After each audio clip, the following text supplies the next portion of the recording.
Estamos conversando con el general Miyashiro, encargado de la seguridad en el Plan de Gobierno de Fuerza 2011. ¿De qué manera, si gana las elecciones Keiko Fujimori, el Perú será más tranquilo, con más seguridad, con menos violencia? Decía, antes de ir a la pausa, el general Miyashiro, que con plata. Y efectivamente, lo que ha faltado hasta ahora es presupuesto para de vida, presupuesto para acciones de la política alternativa. Solamente hemos tenido lo que la cooperación internacional nos ha dado. Y ya sabemos, como país de ingresos medios, cada vez la cooperación es menor.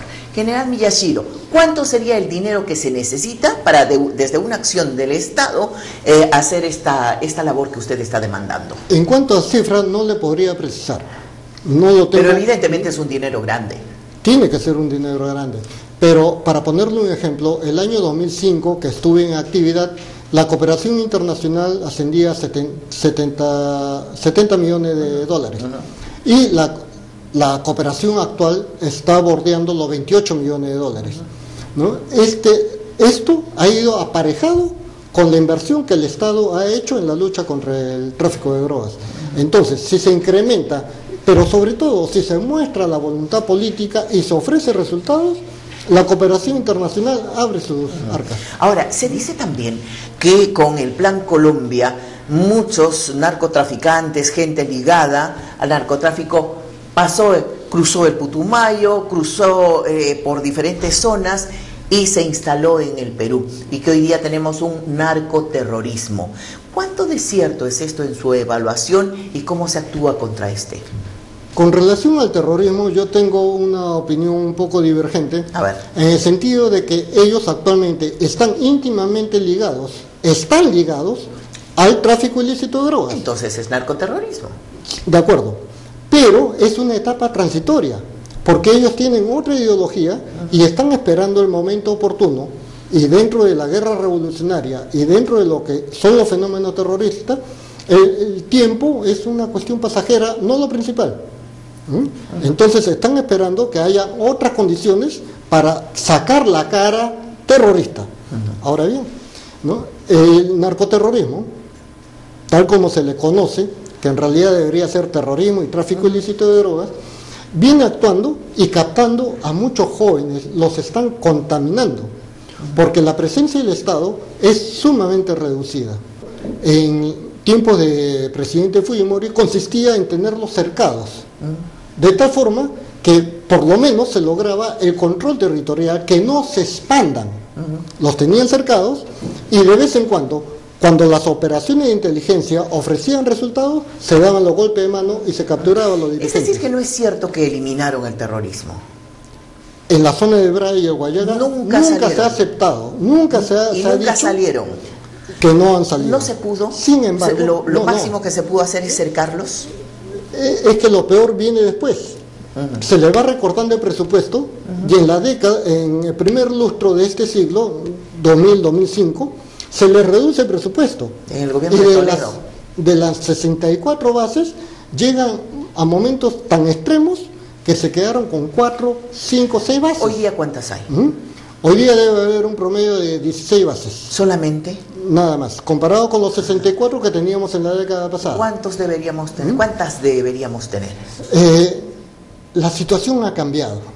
Como le decía, ahora con el problema del narcotráfico, la política que estamos proponiendo es la creación de puntos de control multidisciplinarios. Estos puntos de control multidisciplinarios tienen que controlar todo lo que entra y sale, porque para eso se declara el estado de emergencia. Actualmente está declarado el estado de emergencia, sin embargo, se hace una vida de lo más normal, de ahí entra y sale todo lo que hay. Sendero Luminoso, para poder conquistar el país, sigue la doctrina de Mao Zedong, que decía la estrategia de las 4C, camino de cercar las ciudades desde el campo. Y es por eso que durante todo su accionar trataron de copar y ocupar el eje andino. Lo que estamos planteando es seguir una estrategia de las 4C del Estado, que va a ser el camino de cercar el campo desde las ciudades. ¿Por qué? Porque los insumos no crecen en el campo ni se producen en el campo. ¿Por qué llegan? ¿Eh? ¿Por qué llegan? Porque no hay ningún Por sistema de corrupción. control. Por corrupción. Ese es un tema que lo tratamos Porque ahorita. está la policía en las carreteras, Ahorita pero le los trato ese tema. insumos siguen pasando. Así es, el insumo sigue pasando. La droga sigue saliendo. Así es. ¿No?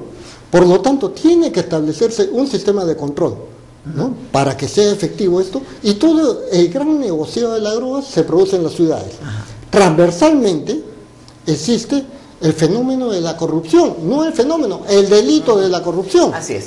En todos sus niveles, tanto en tráfico de combustibles, en tráfico de madera, en tráfico de insumos, en tráfico de drogas.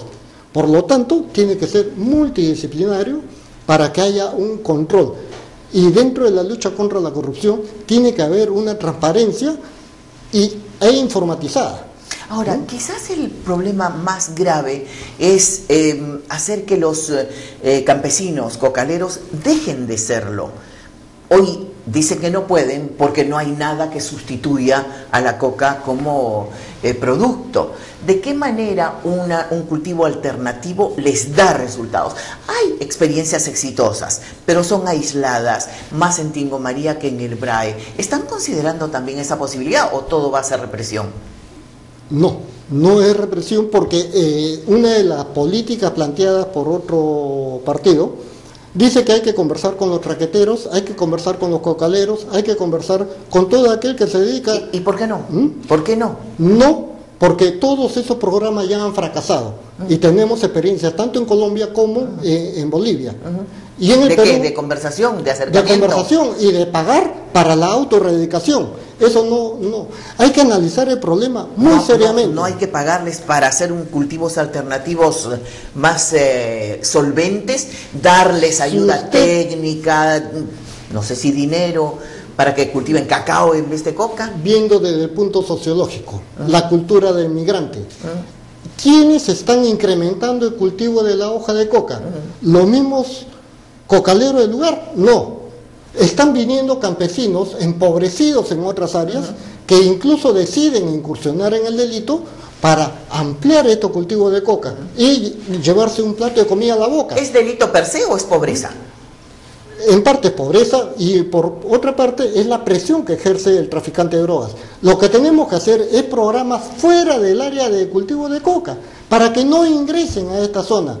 Pero hay que darle... Lucha contra la pobreza. Lucha contra la pobreza, educación y trabajo. Así es. Un dirigente nativo me decía, jefe, mi hijo está terminando quinto de secundaria y si en 3 meses no le consigo un trabajo, un estudio, va a estar de cargacho, va a estar de transportador de drogas. Horror. Permítame ir a una pausa nuevamente. Al retornar tenemos la parte final.